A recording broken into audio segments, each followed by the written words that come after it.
La 15e édition de la Corrida de Noël de Troyes se tient ce vendredi soir. Près de 1500 coureurs sont attendus.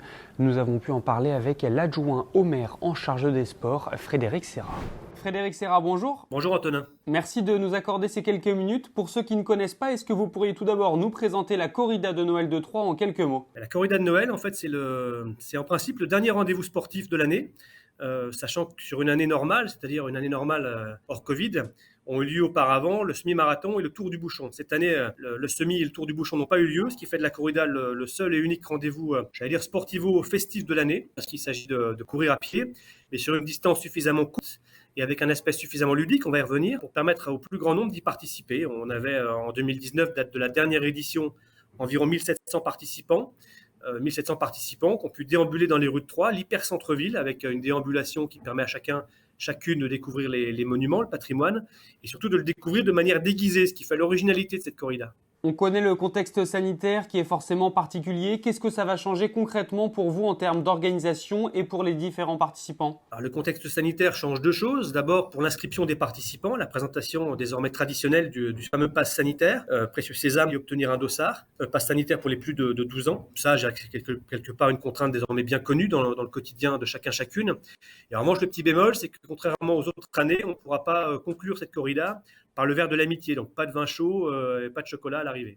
Vous nous parliez vous-même des costumes, des déguisements. Il va y avoir une récompense pour les meilleurs costumes. Est-ce que vous pourriez nous en dire quelques mots? Oui, bien évidemment, on a cette chance sur la corrida de Noël, à l'instar de l'ensemble des événements organisés par le service des sports de la ville, d'être accompagnés par des partenaires privés qui nous offrent quelques lots. Alors, il y a des bouteilles de champagne notamment et d'autres choses, ce qui nous permettront de récompenser les 50 plus beaux costumes. Alors, très franchement, je ne m'engage jamais sur le côté impartial du jury, parce que bon, ce sont des choses qui se font rapidement, c'est du coup de cœur. En revanche, voilà, on essaye, alors sachant qu'il y a des costumes qui sont redondants tous les ans, on essaye tous les ans de ne pas récompenser les mêmes.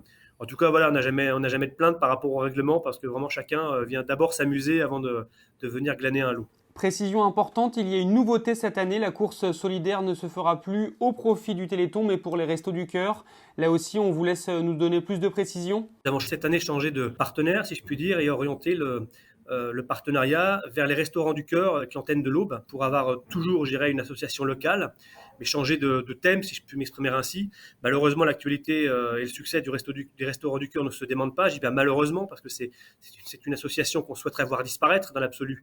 Mais les chiffres ne sont pas bons. Le point que nous avons fait récemment avec eux montre qu'on a plus 11 à 12% de bénéficiaires, qui loin d'être une bonne nouvelle. Donc à ce titre-là, on a souhaité les aider, leur filer un petit coup de pouce.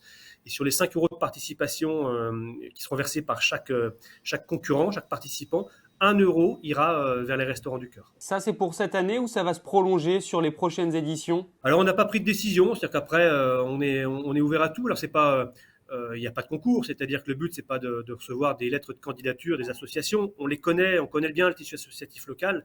Là, il ne s'agit pas d'associations sportives, mais justement, c'est de profiter d'un événement sportif pour aider de manière transversale une association. On connaît bien notre tissu associatif et pourquoi pas changer chaque année ou avoir des séquences de 2 à 3 ans par association, par exemple. Sachant que nous avons tendu aussi la perche à des associations ou à des clubs services également qui sont porteurs de beaux projets pour être partenaires ou en tout cas être club support sur une autre organisation. Je pense notamment aux randonnées pédestres, aux randonnées vélo. Ces événements sont gratuits, au contraire de la corrida.